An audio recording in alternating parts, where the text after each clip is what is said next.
way to heaven. When I awoke, I spent that on a necklace.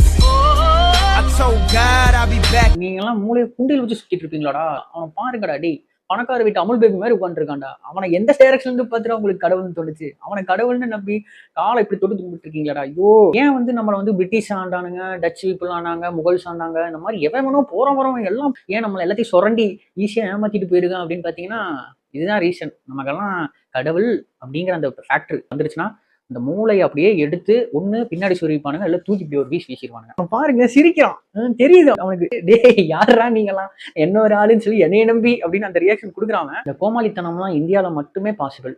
வெளியே வேற எங்க பாத்தீங்கன்னாலும் சரி இந்த அளவு ஒரு கோமாளித்தனம்லாம் இருக்க மாட்டாங்க. அவங்களாம் வேற விதத்துல ஏதாவது ஏமாத்துவானுங்க. வருஷங்கள் ஆகுது, ஏஐ வந்துருச்சு, மார்ச்ல ஆளு இறங்கிட்டு இருக்காங்க, ஆனா இன்னுமே வந்து போலி சாமியார் கடவுள் அப்படிங்கிற பேர்ல நீ என்னென்ன கண்ட்ராவியை நம்ம பார்க்க போறோம்னு தெரியல. நாளைக்கு நீங்க ஒரு பிசினஸ் மேனா சக்சஸ்ஃபுல் ஆகணும்னு நினைச்சீங்கன்னா மிகப்பெரிய ஒரு ரூட் உங்களுக்கு காத்திருக்கு.